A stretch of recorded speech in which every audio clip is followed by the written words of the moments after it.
እንደው ጾም ምንድነው ዓላማው ሲጀመር ብለን ብንጀምርስ?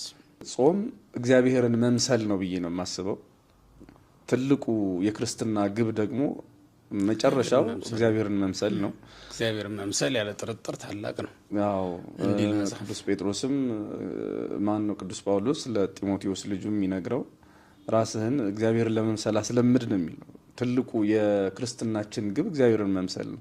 እግዚአብሔርን መምሰል ምንድነው? መቼም አብ ወልድ መንፈስ ቅዱስ ከዛ እኛ ሆነን በዙፋን አንቀመጥም፣ ወይም እኛ ፈጣሪ አንሆንም፣ እግዚአብሔሮች አንሆንም። እግዚአብሔርን መምሰል መልመድ ምንድነው ያለ እንደሆነ ከምንመስልባቸው አንዱ በትህርምት መኖር ነው። የስጋን ፍላጎትና ስሜት መወሰን ነው። ልክ መላእክት እንዲያውም ማቴዎስ ምዕራፍ 22 ላይ ነው መድኃኒታችን ኢየሱስ ክርስቶስ የሰው ልጆች እንዴት እንደሚኖሩ ሲናገር በተለይ አንድ ጥያቄ መጥቶ አንዲት ሴት አለች 7 ባሎች ነበሯት ምናምን እና ለማን ነው የምትሆነው? በዕለተ ትንሣኤ ሁሉም እየሞቱ ስታገባ ነበር አይነት ነገር ነውና በትንሣኤ ጊዜማ በትንሣኤ ዘጉባኤ ከሞት በኋላ ባለው ህይወት እንደ መላእክት እንጂ እንደ ሰው እንደዚህኛው ህይወት አትኖሩም አለ። ያ ማለት መብላት መጠጣት የለም፣ ስጋዊ ስሜት የለም እንደማለት ነው አይደል? ስለዚህ እኛ መላእካዊ ህይወትን ወይም እግዚአብሔራዊ ህይወትን የምንለማመደው በዚህ ህይወታችን ነው። ስለዚህ እግዚአብሔር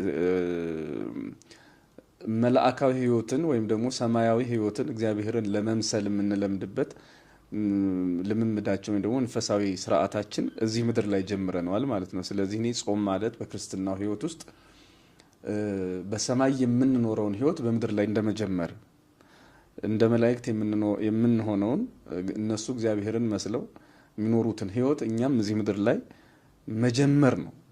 ጾማችን ጾም ብቻ አይደለም፣ ጸሎት አለው። ለምሳሌ ቅዳሴ አለው።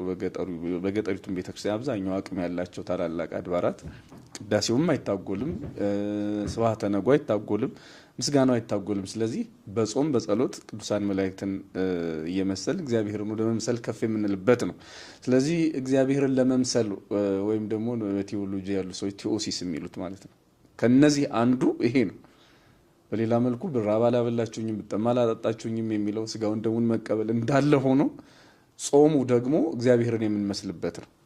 ስለዚህ ለአንድ ክርስቲያን ጾም ምንድን ነው ከተባለ አንደኛ ጴጥሮስ ምዕራፍ 2 ላይ ቅዱስ ጴጥሮስ ፍለጋውን እንድትከተሉ ምሳሌውን ተወላችሁ የሚለው ክርስቶስ ለኛ የተወልን አንዱ ፍለጋ ወይም አርአያነቱ ጾሙ ማለት ነው። ተጠምቆ ተጠመቁ ማለት ነው። ስለዚህ ጸልዩ እንዳለን ጾሞ ተጠምቆ ተጠመቁ እንዳለን ጾሞ ጹሙ ብሎናል። እኛ እሱን እንመስላለን ማለት ነው። ስለዚህ አንድ ክርስቲያን ጾም ማለት አምላኩ እግዚአብሔርን መሰለ ማለት ነው።